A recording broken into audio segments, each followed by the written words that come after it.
Hello everyone. आज के English literature के इस वीडियो में हम लोग जो है रीजनल नॉवल को पढ़ेंगे। रीजनल नॉवल जो हमारे एग्जाम के पॉइंट ऑफ व्यू से इसमें क्वेश्चंस आते हैं, तो इस वीडियो को आप एंड तक देखिएगा। तो अगर अभी तक आपने यूट्यूब चैनल को सब्सक्राइब नहीं किया है, subscribe this channel, like this video and share this video. तो आज के इस वीडियो को जो स्टूडेंट देख सकते हैं वो ऐसे कैंडिडेट्स हैं जो कि UGC NET exam, SET exam, SLET exam, GATE exam, TGT, PGT जिसमें केवीएस, डीएसएसबी, ईएमआरएस, एनवीएस या फिर अपने स्टेट लेवल की इंग्लिश टीचर की प्रिपरेशन कर रहे हैं, असिस्टेंट प्रोफेसर या अपने बीए और एमए एग्जाम्स की प्रिपरेशन कर रहे हैं। तो ऐसे सभी स्टूडेंट इस वीडियोस को देख सकते हैं। और इन वीडियो से पहले मैं काफ़ी सारे वीडियो आप लोगों के लिए नॉवेल्स के रिगार्डिंग बना चुका हूं। तो अगर अभी तक आपने उन वीडियोस को नहीं देखा है तो जाके देखिएगा। उन सभी वीडियोस के लिंक मैंने वीडियो के डिस्क्रिप्शन में डाल दिए हैं, आप जाके उनको चेक करिएगा। तो आज के इस वीडियो में हम लोग जिन क्वेश्चंस पर डिस्कस करेंगे वो है what is a regional novel, what is the origin of regional novel, what are the characteristic of regional novel, what are the importance of regional novel, what are the elements of regional novel and what are the examples of regional novel। यानी regional एक जो शब्द है जिसे हम लोग कह सकते हैं कि किसी पर्टिकुलर एरिया से रिलेटेड हम लोग कहते हैं। तो ये रीजनल नॉवल का क्या मतलब होता है, तो इस सारे क्वेश्चंस को हम लोग जो है आज के इस वीडियो में ब्रीफली देखेंगे। अगर आपको लगता है इन क्वेश्चंस पर, किसी भी पर्टिकुलर क्वेश्चन पर डिटेल में आपको वीडियो चाहिए तो आप मुझे डेफिनेटली कमेंट करिएगा, आप मुझे बताइएगा। तो आज का जो पहला क्वेश्चन है वो हमारा ये है कि what is regional novel. Regional novel क्या है, जरा इसको हम लोग देखते हैं। तो रीजनल नॉवल एक तरह का ऐसा फिक्शन है जो कि किसी एक पर्टिकुलर रीजन पर बिलोंग करता है। So it's a genre of fiction set in a perceptible region, यानी जिस रीजन के बारे में हम लोग जानना चाहते हैं उस रीजन के अंदर, यानी एक पर्टिकुलर उस रीजन का एक दायरा होता है, एक डिस्टेंस होता है। तो एक ऐसा फिक्शन जो कि एक रिस्ट्रिक्ट रीजन के अंदर जो कि बड़ा है, बड़ा फूला फूला है, उसको हम लोग जो है रीजनल नॉवल की परिभाषा देते हैं। तो एक तरह का ऐसा it's an expression through language of thought and feelings that occur within the scope of an area where literature develop. यानी ये जो रीजनल नॉवल के अंदर जो नॉवलिस्ट है या जो ऑथर है वो अपनी लैंग्वेज के थ्रू, यानी अपने थॉट को, फीलिंग को, जो कि एक पर्टिकुलर एरिया के अंदर डेवलप होती है, वहाँ से इस तरह का जो लिटरेचर है वो डेवलप होता है, जिसे हम लोग हिंदी में प्रादेशिक क्षेत्र कह सकते हैं। यानी प्रादेशिक, आपने सुना होगा कि प्रादेशिक साहित्य, प्रादेशिक साहित्य का मतलब ये होता है हिंदी के अंदर कि जब कोई एक ऐसा रीजन होता है, एक रीजनल एरिया के अंदर, जब कोई बहुत सारी ऐसी थॉट्स हैं, फीलिंग्स हैं जो लोगों के अंदर हैं, जो कि उस रीजन के अंदर अधिकतर सभी लोगों में देखने को मिलती है। उनका लैंग्वेज हो सकता है, उनकी थॉट प्रोसेस हो सकती है। तो जब वो साहित्य जो है, वो साहित्य को जब दूसरे लोग जानते हैं तो उस साहित्य को ही जो है रीजनल नॉवल के अंदर रखा गया है। तो यहाँ पर मेन फोकस जो किया जाता है, जैसा कि मैंने बताया, so it focuses on the characters, dialect, custom, topography and other feature particular to a specific region. तो यहाँ पर मैंने जैसे बताया आपको, जो हमारा जो कैरेक्टर है, यानी जो बहुत सारे ऐसे प्रादेशिक लेवल के अंदर बहुत सारे पुराने समय में बहुत सारी बातें हैं, लोग मतलब बातें हुई होंगी, तो उनको कैरेक्टर के अंदर बिल्ड कर कर, या फिर वहाँ की जो डायलेक्ट लैंग्वेज है, यानी जो कुछ ही क्षेत्र तक जैसे प्रादेशिक भाषा होती है, उनका कस्टम है, वहाँ के एनवायरमेंटल जो टोपोग्राफी है, टोपोग्राफी जो है वहाँ के एरिया के लैंड से रिलेटेड होता है, और बहुत सारे ऐसे फीचर जो कि उसी रीजन के अंदर, उसी स्पेसिफिक रीजन के अंदर जो है प्रेजेंट होते हैं, वो जो है हमें रीजनल नॉवल के अंदर देखने को मिलते हैं। देन इसके साथ साथ रीजनल नॉवल के अंदर वहाँ के, जैसा कि मैंने बताया, टोपोग्राफी तो हम लोग देखते ही हैं। Also it deals with the physical feature, people, life, custom, habits, manners and also the language and the tradition of a particular locality. तो रीजनल नॉवल के अंदर उस एरिया का, अब देखिए वो एरिया जो है, उस एरिया के जितने भी लोग हैं, तो वो लोग जो है कहीं ना कहीं उनको मतलब डिफाइन करने के लिए बहुत सारे ऐसे फिजिकल फीचर होते हैं। तो वो फिजिकल फीचर, साथ में वहाँ के लोगों की क्या टेस्ट है, क्या थॉट है, किस तरह का पहनावा है, ड्रेसेस है, किस तरह की लाइफ वो जीते हैं, क्या उनके कस्टम हैं, उनकी हैबिट है, मैनर्स है, साथ में भाषा, और बहुत सारे ऐसी लोकेलिटी हैं, और इवन उस रीजनल नॉवल से, रीजनल एरिया से जो कनेक्टेड रीजन हैं वो किस तरह से आपस में कनेक्टेड हैं, वो जो है रीजनल नॉवल में उन सारी बातों को जो ऑथर है वो दिखाता है। अब जो रीजनल नॉवल का जो ओरिजिन है, what is the origin of regional novel, ये हम लोग देखते हैं।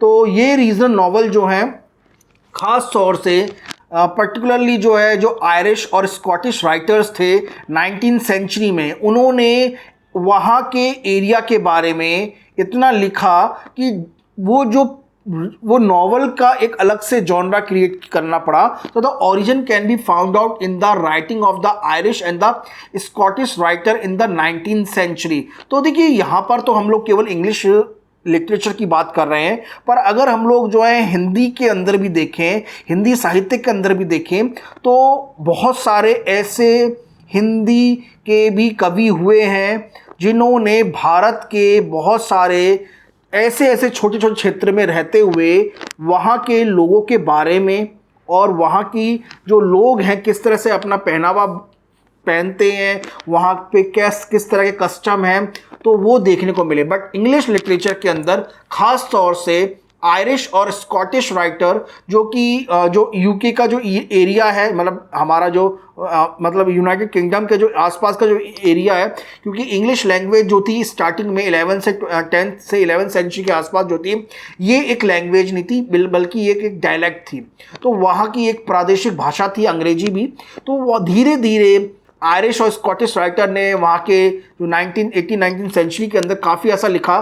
तो वहाँ पर जब धीरे धीरे वो जो नॉवेल्स थे जब दूसरे लोगों तक पहुँचे, तो वहाँ के उस एरिया के बारे में उन्होंने काफ़ी चीज़ें जानी। तो अब तो हम लोग जो हैं आयरलैंड और स्कॉटलैंड के बारे में काफ़ी चीज़ें जानते हैं। बहुत सारे उनके कस्टम से भी हैबिचुअल हैं, इनके पहनावे से, क्योंकि कहीं ना कहीं उनका पहनावा जो है पूरे दुनिया तक फैला। तो यहाँ पर नॉवल का, रीजनल नॉवल का किसी भी तरह के कस्टम को फैलाने के अंदर बहुत बड़ा रोल होता है। अब बहुत सारे ऐसे नॉवलिस्ट हैं मेल फीमेल के अंदर जिन्होंने रीजनल नॉवल के अंदर काफ़ी लिखा है, जिसमें it developed in the work of Maris Edgeworth, Charlotte Bronte, Emily Bronte, George Eliot's and Thomas Hardy. तो थॉमस हार्डी एक ऐसे नॉवलिस्ट और ख़ास तौर से पोइट रहे हैं जिन्होंने अपनी नॉवेल्स के अंदर, इवन अपनी पोएम्स के अंदर, कविता के अंदर इंग्लैंड का जो एरिया है ना, वो काफ़ी उन्होंने बताया है। तो थॉमस हार्डी जो है काफ़ी इन्होंने अपना वर्क जो है रीजनल नॉवल के अंदर लिखा, मतलब रीजनल एक पर्टिकुलर एरिया के बारे में लिखा। इवन जॉर्ज इलियट ने भी अपने नॉवल के अंदर बहुत सारा जो राइटिंग है एक रीजन्स के अंदर लिखा, रीजनल नॉवल के अंदर, मतलब रीजनल पर्टिकुलर एरिया के अंदर लिखा। तो वो धीरे धीरे जो है ना, वो इवन इनका जो बहुत अच्छा, जिसे हिंदी में हम लोग कहते हैं कि प्रकृति का इस तरह से मानवीकरण करते थे कि लोगों को लगता था कि वाकई में कितना बेहतरीन जो दृश्य है, एनवायरनमेंट के बारे में इन्होंने लिखा है। तो ये जो है इनके वर्क में देखने को मिलता है। साथ में बहुत सारे ऐसे इंडियंस नॉवलिस्ट भी हुए हैं, जिसमें रविंद्रनाथ टैगोर, श्री अरबिंदो, R.K. नारायण और मुल्कराज आनंद एंड राजा राव, जिन्होंने भारत के जो इंडिया के जो लोकेलिटी हैं, इंडिया के बहुत सारे ऐसे रीजन हैं जिनके बारे में फिक्शन लिखा है, जिसमें R.K. नारायण का जो मालगुडी जो एक एरिया है जो कि कर्नाटक में है, मतलब कर्नाटक के एरिया से रिलेटेड है। तो मालगुडी एक तरह का फिक्शनल सिटी है, फिक्शनल टाउन है, जहाँ पर उनके सारे नॉवल जो हैं वही मालगुडी के अंदर जो हैं फिक्शनाइज किए गए हैं। तो ऐसे ही रविंद्रनाथ टैगोर ने बंगाली लैंग्वेज के अंदर और काफ़ी साहित्य की उत्पत्ति करी है। तो रविंद्रनाथ टैगोर एंड श्री अरविंदो, आर के नारायण, मुल्कराज आनंद एंड राजा राव, जिन्हें खास तौर से आर के नारायण, मुल्कराज आनंद और राजा राव को ट्रिनिटी भी माना जाता है भारत के, ऐसे 3 ऐसे नॉवलिस्ट हैं, फर्स्ट नॉवलिस्ट जिन्होंने इंग्लिश लैंग्वेज को भारत के अंदर तो फैलाया साथ में इसे दूसरे देशों तक भी फैलाया। तो ये जो है इंडियन राइटर्स ने भी रीजनल नॉवल में काफ़ी वर्क किया है। अब बात आती है कि what are the characteristic of regional novel. तो कैरेक्टरिस्टिक क्या है रीजनल नॉवल के, जरा ये भी हम लोग जो है देख लेते हैं। तो कैरेक्टरिस्टिक जैसा कि मैंने बताया आपको कि रीजनल नॉवल जो है एक पर्टिकुलर एरिया से रिलेटेड होते हैं। So it illustrate an aspects of life in general और the effect of the environment on the people living in it. यानी जो जिस रीजन के अंदर वो नॉवल को प्रदर्शित किया गया है, नॉवल जो प्रेजेंट किया गया है, वो वहाँ के लोगों का किस तरह से उनकी लाइफ स्टाइल का एनवायरनमेंट पे इम्पैक्ट पड़ता है और वहाँ की उनकी जो जनरल लाइफ है उसका इलिस्ट्रेशन जो है इनके नॉवेल्स के अंदर बहुत अच्छा देखने को मिलता है। और यही बात है कि धीरे धीरे रीजनल नॉवल के जो पॉपुलैरिटी है वो गेन होने लगी 20th सेंचुरी के अंदर। तो मेन बात यह है कि it detail the portrait of a place, region, rural background, urban background and also the जो रियल प्लेस है, जो वहाँ के जो रियल प्लेस है उनसे इंस्पायर होकर भी इन्होंने बहुत सारे फिक्शनल टाउन क्रिएट किए, जैसे मालगुडी के अंदर। तो किसी भी जगह, रीजन, रूरल बैकग्राउंड, अब अर्बन बैकग्राउंड और रियल प्लेसेस की जो छवि है वो जो है रीजनल नॉवल के अंदर देखने को मिलती है। और इस तरह के नॉवेल्स के अंदर जिन लोगों के बारे में अधिकतर लिखा जाता है वो मिडिल क्लास ओरिजिन के होते हैं। तो it characterize the middle class origin and their life and also the impact of their living on the environment, that's it. And also इसके अंदर जो है उन जो मिडिल क्लास फैमिली लोगों का जो स्ट्रगल है लाइफ का वर्ल्ड के अंदर वो देखने को मिलता है। तो ख़ास तौर से जो रीजनल राइटर हैं मोस्टली जो एसोसिएट है वो रूरल बैकग्राउंड से रिलेटेड है। तो रूरल एरिया के बारे में इन्होंने बहुत कुछ लिखा है। तो regional writer are mostly associate with the rural region and also they have written lots of literature on the rural background. तो रूरल बैकग्राउंड के लोग जो है किस तरह से लोग रहते हैं उनके बारे में जो है उन्होंने काफ़ी जो है हद तक जो है रीजनल राइटर्स ने लिखा है। और साथ में वहाँ की जो नेचुरल ब्यूटी है एनवायरनमेंट की, उस एरिया की, और किस तरह के वहाँ पे हिल स्ट्रक्चर हैं, किस तरह की जो नदियाँ हैं और किस तरह का जो डायलेक्ट है। डायलेक्ट मतलब होती है भाई जिसे हम लोग जो है आम बोलचाल में यूज़ करते हैं भाषा को, यानी वो डायलेक्ट जो वो लैंग्वेज नहीं होती है, बोली होती है एक तरह की। इसे आप एक मतलब लोकल लैंग्वेज कह सकते हैं। तो वो लोकल लैंग्वेज के बारे में जो है उस पर्टिकुलर रीजन के अंदर जो एक तरह से फैली है उसके बारे में जो है काफ़ी मेंशन करते हैं। तो डायलेक्ट जो है हमारे भारत देश के अंदर भी न जाने कितनी सारी डायलेक्ट बोली जाती हैं, ये हमें देखने को मिलता है। और वहाँ के लोगों का मतलब social relation, dialect, tradition, topography, history, character, custom, language और उस वहाँ के जो लोग हैं जिस तरह के कल्चर में रह रहे हैं और वहाँ का जो एरिया है उसके बारे में जो है इस तरह के नॉवेल्स में देखने को मिलता है, जो मैं बता भी चुका हूँ। हाँ, सोशल रिलेशन का मतलब ये होता है कि आपस में लोगों का कैसा मेल जोल है, कितना वहाँ के त्यौहार, वहाँ के कस्टम, वहाँ की एक तरह से फेस्टिवल का कैसे जो है आपस में लोग मिलकर बनाते हैं और कैसे कस्टम से वहाँ के लोगों की लाइफ जो है उस पर इम्पैक्ट पड़ता है, ये भी देखने को मिलता है। साथ में वहाँ का ट्रेडिशन क्या है भाई, किस तरह के ट्रेडिशन को फॉलो करते हैं, हिस्ट्री क्या है उनकी, तो वो सारी बातें जो हैं, ये सारी चीज़ें जो हैं रीजनल नॉवल में देखने को मिलती है। साथ में बहुत सारे ऐसे फॉर्मल और इनफॉर्मल नेचर होते हैं कम्युनिटी के, वो जो है देखने को मिलता है। So it focuses on the formal and the informal nature of the community as a complete as a whole. Also it analysing the attitudes of the characters towards one another. लोगों का आपस में किस तरह का बिहेवियर है, वो लोग इकट्ठे मिलजुल के रहना पसंद करते हैं या फिर स्टिल जो है जो फॉरेन के जो लोग जो हैं, जिस तरह से धीरे धीरे हमारे देश के अंदर भी इंडिविजुअलिस्ट हम लोग रह रहे हैं, या फिर स्टिल वहाँ के लोग जो हैं मिक्स फैमिली में रहते हैं या न्यूक्लियर फैमिली में रहते हैं। तो लोगों का आपस में किस तरह का एटीट्यूड है, कैरेक्टर है एक दूसरे के प्रति, वो जो देखने को मिलता है इस तरह के रीजनल नॉवेल्स के अंदर। Then what are the importance of regional novel, क्या इम्पॉर्टेंस है रीजनल नॉवल का, जरा ये भी हम लोग देख लेते हैं।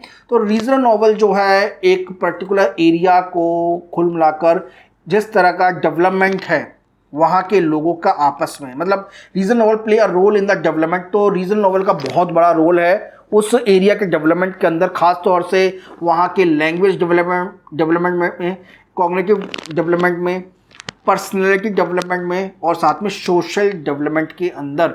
तो रीजनल नॉवल उस एरिया की भाषा, कॉग्निटिव स्टाइल, कॉग्निटिव का मतलब होता है कि कैसे एक दूसरी चीज़ें आपस में मिली हुई जुली हैं, किस तरह की वहाँ के लोगों की पर्सनैलिटी है, और साथ में वहाँ की लाइफ, कल्चर, सोसाइटी को ओवरऑल जो डेवलप करता है। क्योंकि जब यहाँ के लोगों के बारे में जो है लोग जब जान जाते हैं, बाहर के लोग भी, तो काफ़ी चीज़ों के बारे में वो मेंशन करते हैं अपनी पुस्तकों के अंदर। स्टूडेंट्स, इंग्लिश लिटरेचर के काफ़ी सारे कोर्सेज जो हैं हमारी वेबसाइट्स पे अवेलेबल है, साथ में हम लोगों ने उन कोर्सेज़ को अवेलेबल कराया है, जिसके लिए आप हमारे व्हाट्सएप पे कांटेक्ट कर सकते हैं। हमारा व्हाट्सएप नंबर आपके स्क्रीन पर अवेलेबल है, जिसमें UGC net exam course, set exam course, TGT, PGT, जिसमें केवीएस, डीएसएसबी, ईएमआरएस, एनवीएस या फिर आपके असिस्टेंट प्रोफेसर और पीएचडी एग्ज़ाम से कोर्स रिलेटेड है। तो इन कोर्सेज़ के लिए इंक्वायरी के लिए आप हमारे व्हाट्सएप पर कांटेक्ट कर सकते हैं। हमारा व्हाट्सएप नंबर आपके स्क्रीन पर अवेलेबल है। और अगर अभी तक आपने यूट्यूब चैनल को सब्सक्राइब नहीं किया है, subscribe this channel, like this video and share this video. Next हमारे पास आता है कि कौन कौन से ऐसे एलिमेंट्स हैं रीजनल नॉवल के, जो कि जैसे मैंने आपको, हम लोग जो है पहले मैं आपको बता भी चुका हूँ कि कोई भी नॉवल जो होता है ना, उसके नॉवल के बहुत सारे एलिमेंट्स होते हैं। तो एज अ जनरल तो हम लोग डिस्कस कर चुके हैं अपने एलिमेंट्स ऑफ नॉवेल्स के अंदर, बट रीजनल नॉवल की कौन कौन से इंपॉर्टेंट एलिमेंट्स हैं जरा एक एक करके हम लोग देख लेते हैं। फॉर एग्जाम्पल सेटिंग, है ना। तो इस तरह के नॉवेल्स की जो सेटिंग है, तो एक ऐसे एरिया पर होती है जो कि रिमोट होता है, और बहुत सारे ऐसे भी स्टिल इनएक्सेसिबल प्लेसेस हैं, और बहुत सारे ऐसे रूरल बैकग्राउंड के लोग हैं जिनके बारे में लोग नहीं जानते हैं पर उतना डिटेल में नहीं जानते हैं। तो ऐसे नॉवेल्स की जो सेटिंग है इस तरह के रीजनल नॉवल की रिमोट इनएक्सेसिबल प्लेसेस में होती है। So the regional novel set in a remote inaccessible places, mostly in the rural background. Also, the natural surrounding is an integral to the story, यानी जो उस रीजन की, remote places की जो surrounding है, उसका जो इन्वायरमेंट है ना, वो जो है हमारे इस तरह के नॉवेल्स में देखने को मिलता है। फॉर एग्जाम्पल, अमिताभ घोष का एक बहुत अच्छा नॉवल है हंग्री टाइड, आप पढ़िएगा कभी हंग्री टाइड। तो हंग्री टाइड के अंदर अमिताभ घोष ने बंगाल के उस रीजन के बारे में डिटेल में बताया है, जहाँ पर जो है सुंदरबन एरिया, सुंदरबन के आसपास का जो डेल्टा रीजन है, तो इस तरह के जो एरिया हैं वहाँ पर लोगों के बारे में बहुत कम लोग जानते हैं। बंगाल के लोग बहुत जानते हैं, बट स्टिल बंगाल के बाहर के लोगों के बारे में उस तरह का इन्वायरमेंट जो है, इवन ग्लोबल वार्मिंग से रिलेटेड जो है, उन्होंने काफ़ी जो ऐसे इशू उठाए हैं जो कि लोगों के बीच में, लोकली लोगों के बीच में तो काफ़ी हैं, बट बाहर के लोगों को इनके बारे में ज़्यादा नहीं पता है। देन वहाँ के जो कैरेक्टर्स होते हैं, तो उन कैरेक्टर्स का जो एटीट्यूड है, उनकी जो लैंग्वेज है, वो एक तरह से जनरल ना होकर डायलेक्टिव होती है, यानी लोकल लैंग्वेज के अंदर कैरेक्टर को बिल्ड किया जाता है, उसकी थॉट प्रोसेस को उतना ही रखा जाता है। इवन उनकी पर्सनैलिटी, उनके कलर, उनका ड्रेसिंग स्टाइल, उनका रेस, तो ये सारी बातें जो हैं रीजनल नॉवल में हमें देखने को मिलती है। देन सेटिंग के बाद, हमारे कैरेक्टर के बाद नेक्स्ट पार्ट आता है हमारा नैरेटर, और या फिर हमारी story. The narrator observe the surrounding and having a vast knowledge of the background where the story is set, यानी हमारा जो नैरेटर है उस नैरेटर के पास काफ़ी आसपास का जो रीज़न है उसके बारे में काफ़ी नॉलेज होती है, जो स्टोरी को, नॉवल की स्टोरी को बता रहा है और उसके बैकग्राउंड से रिलेटेड वो काफ़ी बातें जानता है। तो जहाँ पर भी स्टोरी सेट की जाती है नॉवेल्स की, उनको जो है नैरेटर जो है बहुत ही डिटेल के अंदर जो है डिस्कस करता है उन बातों को। और प्लॉट जो है, यानी जो नॉवल की जो स्टोरी है, इवेंट्स हैं, वो कहीं ना कहीं वहाँ की कम्युनिटी के ट्रेडिशन, उनके सोसाइटी के सोशल रिचुअल्स और उनके कस्टम से आसपास जो हैं प्रेरित होते हैं। The novel include lots of the story telling and events and also it revolve around the community and it's ritual and tradition in such A way that the story progress like that. Now also the theme, मतलब जो novel का जो theme है, ख़ास तौर से कहीं ना कहीं रीजनल नॉवल के अंदर जो ट्रेडिशन थॉट है, जो ट्रेडिशन जो ओल्ड लोग हैं और इवन जो मॉडर्न लोग हैं, है ना, जो आज के लोग हैं, क्योंकि आज के लोगों के पास जिस हिसाब से टेक्नोलॉजी आने के बाद जो है कहीं ना कहीं उनका जो थॉट प्रोसेस है वो मॉडर्न वैल्यूज से ओतप्रोत है। तो उस तरह के tradition, old people and new people के बीच में जो कॉन्फ्लिक्ट है वो जो है इस तरह के रीजन नॉवल में जो है देखने को मिलता है, उसी तरह का थीम होता है। और ऑल्सो जो वहाँ के जो कम्युनिटी है, मेल फीमेल की जो लाइफ स्टाइल है, उनका जो स्टेटस है, वो जो है रीजनल नॉवल में उसका भी जो थीम जो है वो काफ़ी फेमस होता है। नाउ कुछ रीजनल नॉवल की कुछ एग्जाम्पल्स जो हैं वो हम लोग देख लेते हैं। What are the examples of regional novel जो कि फेमस है, जरा इनको देख लेते हैं। अब इसके अंदर to kill a mockingbird by Harper Lee जो है, मतलब हार्पर ली ने टू किल अ मॉकिंग बर्ड लिखा था। तो वहाँ पे जो अमेरिकन स्टाइल है, जो कि 1950s और 60s में जो उस तरह का जो रेसिज्म था उनमें, मतलब ब्लैक पीपल और जो वाइट पीपल के बीच में, वो देखने को मिला है to kill a mockingbird by Harper Lee. Also the return of the native by Thomas Hardy. Kanthapura जो कि राजा राव का बहुत फेमस नॉवल है। कंतापुरा जो कि 1940s के आसपास एक तरह से जो महात्मा गांधी जी का जो स्ट्रगल है और महात्मा गांधी जी का जो एक तरह से लोगों के बीच में जब पहुँचे तो उनका जो लोगों के बीच में उनको देखकर जो उनका थॉट प्रोसेस है वो जो है कंतापुरा में देखने को मिला है। Then Malgudi days by R.K. Narayan, again भाई एक और बहुत फेमस नॉवल, और मालगुडी डेज के बारे में मैं आपको बता ही चुका हूँ अभी R.K. नारायण के अंदर। Then Castle Rackrent by Maria Edgeworth. Ayrshire Legatees by John Galt. The inheritance by Susan Ferrier. Mary Barton a tale of Manchester life by Elizabeth Gaskell. North and actually में नॉर्थ एंड साउथ है ये, north and south by Elizabeth Gaskell. Hard times by Charles deacon.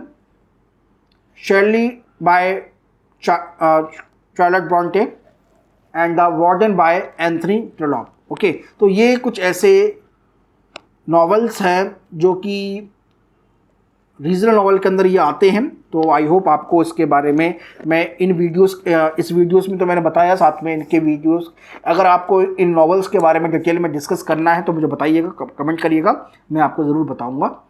तो student, this is all about. और अगर आपका सवाल है तो आप मुझे यहाँ पे यूट्यूब पे कमेंट कर सकते हैं, डेफिनेटली मैं आपके सवालों का जवाब दूंगा। और अगर अभी तक आपने यूट्यूब चैनल को सब्सक्राइब नहीं किया, भाई subscribe this channel, like this video and share this video. और हमारे कोर्सेज में इनरोल के लिए आप हमारे व्हाट्सएप पे कॉन्टैक्ट कर सकते हैं। हमारा व्हाट्सएप नंबर जो है आपके स्क्रीन पे अवेलेबल है। तो स्टूडेंट्स, मिलते हैं आपसे नेक्स्ट वीडियो में एक और इम्पोर्टेंट टॉपिक के साथ। Thank you.